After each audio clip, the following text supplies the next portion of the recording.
तो आइए हम बात करते हैं अक्षय तृतीया की। अक्षय तृतीया, जैसे कि इसके नाम से हमें पता लग रहा है, अक्षय अक्षय मीन्स होता है जिसका कभी क्षय ना हो, मतलब जो कभी ख़त्म ना हो। तृतीया मतलब बैसाख शुक्ल पक्ष की तृतीया तिथि को ये अक्षय तृतीया पड़ती है। इसका एस्ट्रोलॉजिकली बहुत बड़ा महत्व है, क्योंकि ये तिथि वाकई में एक एनर्जी क्रिएट करती है। जैसे मैंने आपको बताया था, एस्ट्रोलॉजी में हर चीज़ मून पे डिपेंड करती है।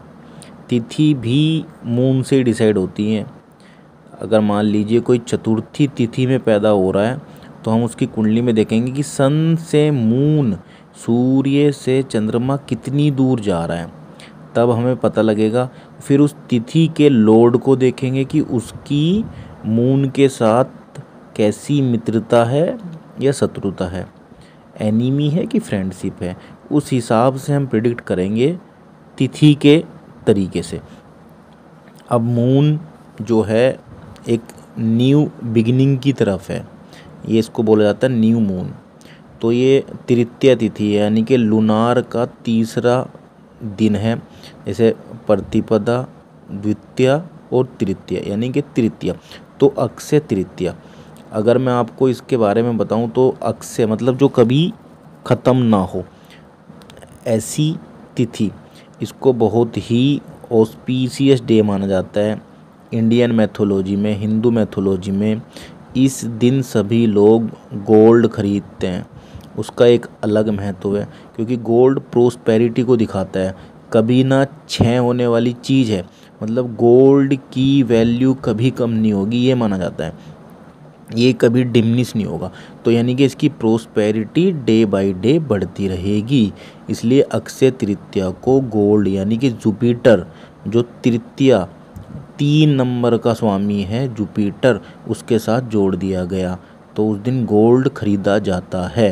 अब मैं आपको इसका एक एस्ट्रोलॉजी का एक बहुत बड़ा सूत्र बता देता हूँ कि इसको इतना ऑस्पीशियस क्यों माना जाता है। अब तृतीया तिथि के दिन सूर्य एरीस, यानी कि मेष राशि में रहता है, और चंद्रमा रहता है आपका वृषभ राशि में। अब सन की जो उच्च राशि है वो है मेष राशि, और जो चंद्रमा की उच्च राशि है वो है वृषभ राशि। तो तृतीया तिथि के दिन सन, यानी कि हमारी सोल, हमारे कुंडली के 2 बहुत महत्वपूर्ण प्लैनेट जिनके बेस पे बहुत कुछ डिसाइड होता है, जैसे सन है, सन हमारी आत्मा को रिप्रेजेंट करते हैं, वो भी अपनी उच्चतम अवस्था में है।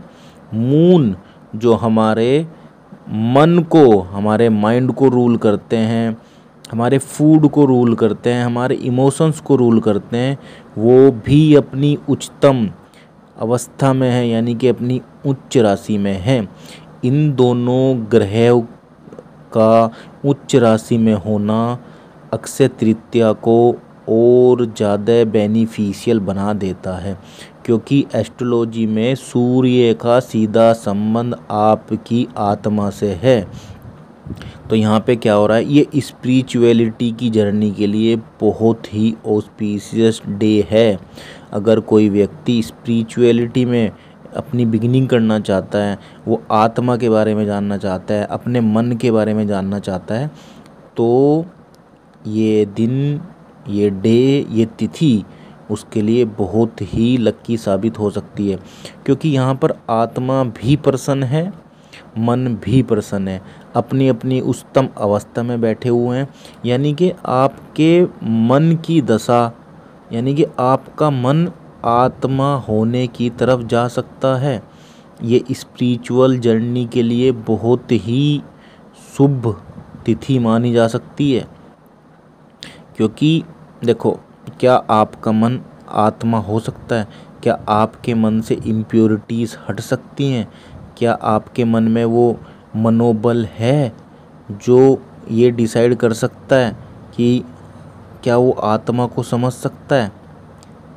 तो ये तिथि स्पिरिचुअल जो पाथ पर चल रहे हैं उनके लिए बहुत अच्छी तिथि है। और अक्षय का मीन्स ये है कि जो कभी ख़त्म नहीं होता। तो अगर इसमें एक गौर देने वाली बात यह है कि अक्षय यानी कि अगर इस तिथि के दिन जो भी आप दान कर रहे हैं वो ये माना जाता है कि कभी उसका क्षय नहीं होगा, उसके रिजल्ट हमेशा आपके साथ रहेंगे। तो अक्षय तृतीया तिथि पर कुछ भी ऐसा ना देखें, कुछ भी ऐसा ना सुने जो आपके मन को परेशान कर दे, क्योंकि ये माना जाता है कि वो जीवन भर उस थिंकिंग का, उस थॉट का, उस मैट्रिक्स का कभी क्षय नहीं होगा। वो मैट्रिक्स, वो बिलीफ सिस्टम आपके साथ हमेशा चलेगा। इसलिए कहा जाता है कि अक्षय तृतीया वाले दिन दान करें, अच्छा सुने, अच्छा देखें, अच्छी अच्छी चीज़ों से सराउंडेड रहें, खुश रहें। वैसे भी मून अपनी उच्च राशि वीनस की राशि में बैठे हुए हैं, तो ऐसे ही थॉट आप लेके आएँ, इन्हीं थॉटों से आप घिरे रहें, अच्छा सोचें, भगवान का भजन करें, ध्यान करें, जिससे कि उस चीज़ का कभी क्षय ना हो, मतलब वो चीज़ हमेशा आपके साथ रहे।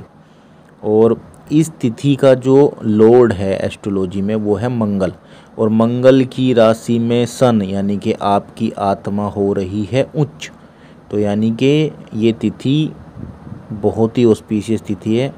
ये जानने के लिए कि स्पिरिचुअलिटी क्या है, ह्यूमन बीइंग क्या है, कॉन्शियस क्या है, मन क्या है, मन की मैट्रिक्स क्या होती हैं, हम अपनी चेतना को कैसे उठा सकते हैं, मेडिटेशन के लिए भी बहुत अच्छी चीज़ है। और ये तिथि ऐसा, इस तिथि पे एक ऐसा मुहूर्त है जिसमें मुहूर्त निकालने की ज़रूरत नहीं है। ये इतनी ऑस्पिशियस तिथि है कि इस दिन आप कोई भी काम कर सकते हैं, शादी से लेके वो घर के मुहूर्त से लेके सगाई से लेके कोई भी बिना मुहूर्त निकाले इस दिन आप अपना एक न्यू बिगिनिंग कर सकते हैं। नई अपॉर्चुनिटीज़ का टाइम है इस तिथि के दिन। जब न्यू मून की बात हो रही है, मून नया है यानी कि आपका मन नया है, तो नई अपॉर्चुनिटी, नए रिलेशनशिप्स, नए वेंचर्स बन सकते हैं आपके। तो इस तिथि को एज ए ऑस्पिशियस डे बहुत यूज़ करें, खुश रहें, खुशहाल रहें और अपने मन के बारे में जानते रहें। धन्यवाद।